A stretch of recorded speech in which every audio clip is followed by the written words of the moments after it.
You never get a second chance to make a first impression, so think of your body language like it's your autobiography in motion. It's a way of communicating to the world how you're feeling and thinking beyond just words.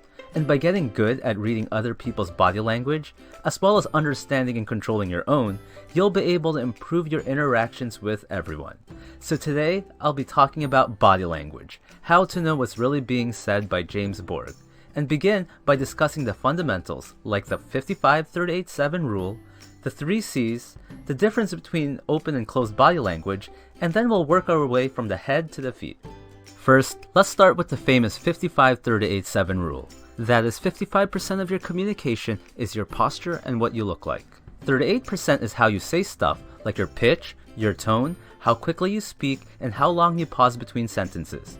And the last 7% is the actual words you say. Now, some people misinterpret this rule by thinking that words are not important as long as you look confident, project the right impression, dress to kill, and then deliver your words with the right seductive pitch and tone. Instead, think of it this way. If your 55% of visual body language is bad, they won't even stick around to listen to the 38%. And similarly, if your 38% of how you sound is bad, then they won't even stick around to listen to your 7% of words. So words are still very important. How many times have you thought at a party, at work, or on a date that things were going good until they opened their mouth? The next thing to keep in mind are the 3 C's: context, congruence, and cluster. A person with their arms crossed does not always mean they're angry or being defensive. The person could just simply be cold. So you always have to look at the context. Next, if there's a mismatch on the 55-38-7 rule, we'll believe the higher one by default. So if you said in an honest tone that you didn't eat my cake, but you're rubbing your belly, then I'll believe my eyes. Now the last C is cluster. It's usually unwise to judge a single gesture for meaning, so we should always look for clusters of gestures to interpret body language. With so many muscles in the human body, it's not easy to fake body language. No matter how good you think you are at controlling your anatomy, there will always be leakage that give away your true feelings. We all pick up the subtle clues that others are sending out even though we may not be conscious of it. And of course, other people are doing the same with us. With that said, increasing your awareness is the first step to becoming a body language expert. So start paying attention to other people's actions and words as well as your own.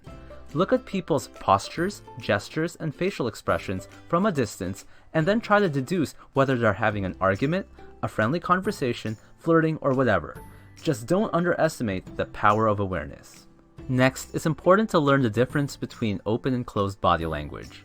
Open body language can be hands being in view, possibly with exposed palms, suggesting you're vulnerable to others but you're comfortable about it. It can also include good eye contact with your legs and posture being free. Closed body language is what we tend to do during fight or flight situations, where we make the body appear smaller and to look for barriers to shield ourselves from the threat. This can be bringing the limbs closer to our body or crossing our arms or legs. This can also be little eye contact or even closing our eyes when somebody is talking. Open body language usually means comfortable, and closed body language usually means discomfort. As an exercise, put yourself in a closed position and notice how it will change your mood. Then observe other people and note how you perceive them. Then do this again in an open position. Remember that your body affects your mind just as much as your mind affects your body. Leonardo da Vinci says the eyes are the mirror to the soul. Now, it may surprise you that most communication is conveyed through the eyes more than any other part of the body. One of the simplest ways to ignore someone is to look away. I'm sure we've all done this when walking by a salesperson. Failing to make eye contact sends the signal that you're untrustworthy, uninterested, or not confident. The eyes are so powerful that a gaze just held a few seconds longer than usual can be extremely powerful. But it's important to look away from time to time to release the tension. Otherwise, people can subconsciously put you in the "I don't trust this person" category if you stare too long. Now with business and strangers, focus your gaze high and between their eyes or around their forehead. With friends, focus between their eyes and mouth. On an intimate level, and when flirting, focus between the chin, long enough to show interest, then gaze back to their eyes. Be careful with this one, but if a person's eyes move up, they might be accessing an image or visualizing something. If they're looking down, they might be accessing a feeling. and left or right, they might be trying to access some sort of sound. Next, an average blink is 8 to 15 times a minute. If someone is blinking rapidly or they flutter their eyelids, that could mean the person is anxious, sad, embarrassed, or even trying to hide something. Also, if you watch political interviews or just any two people interact, you might notice the person who feels more superior tends to blink less. Lastly, the eyes are also important in determining if a smile is real. Imagine how a host of a party might smile as he greets a guest he doesn't like and was just forced to invite, versus someone you know he genuinely likes. In fake or social smiles, the mouth tends to move sideways. In true smiles, the mouth tends to curve up, the eyes and cheeks are involved, it's symmetric, and tends to show teeth. Next, surveys have shown that the most charismatic, popular, and successful people are great listeners. We should listen using all our senses and understand that the true message is often not relayed through the words being spoken. This is why awareness is so important. It's also important to learn how much nodding helps in developing rapport. You can nod to show encouragement, to show you're still listening, to show you understand, to say yes to a fact, and to show you agree. Lack of nodding can make the speaker think you're not paying attention or you're not interested. Studies have even shown that nodding allows you to draw as much as 4 times more information. Next, it's a good technique to imitate someone's body language to build rapport, but don't completely copy. Then you can lead them to a more open posture. But try to avoid a closed posture, especially if you disagree with something, as that can be contagious. Remember, if you breathe deeply from the abdomen, it gives you a more relaxed and confident sound. And remember that good posture is essential for good speech and image. A good technique to keep your posture in check is to scan your body from head to toe as you inhale, and then scan back to your head as you exhale. With enough practice, you'll be able to do this scan repeatedly even while in conversation, and it will also improve your awareness. The most effective speakers on stage use a lot of hand gestures. Research has shown that having your palms up as opposed to down is more likely to cause your listeners to interpret your message positively.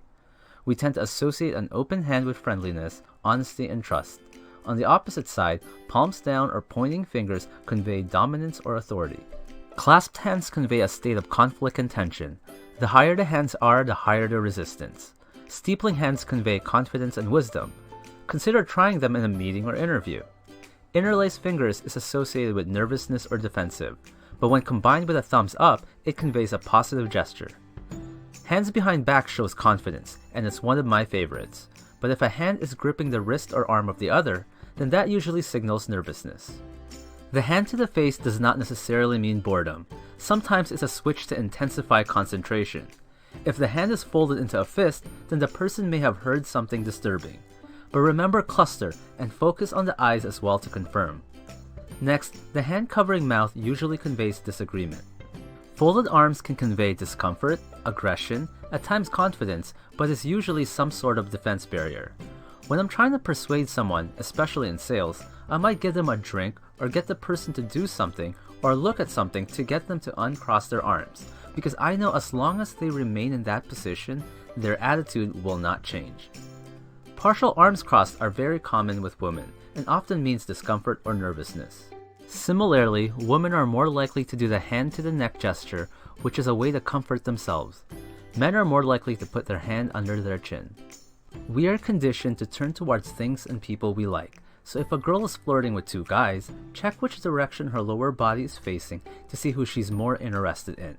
And if you're in a conversation and the person turns their lower body, it could mean that they need or want to go. Don't underestimate the lower body, especially for detecting lies. Kids early on learn how to lie with their facial expressions, but as you move down the body towards the feet, people are less and less trained. Next, the "one day you can be as good as me" pose can show arrogance and can irritate many people, even if it's not directed at them. Lastly, proximity is very important. You can often tell how close 2 people are based on how close they are interacting. We all have our own personal bubble. You can be rejected if you enter someone's bubble too quickly. Now for 3 things to be cautious about. Number 1, habits can play a factor. It's important to first establish a baseline before trying to really interpret someone's body language. And if you haven't met a person before, you won't know their baseline, and vice versa. Number 2, culture can play a factor. Thumbs up can mean the number 1 in Germany, number 5 in Japan, and up yours if thrusted upwards like you're hitchhiking when done in Australia. Number 3, it's important to know the science of body language is not an exact science. Humans are very complex beings and nothing can ever be straightforward.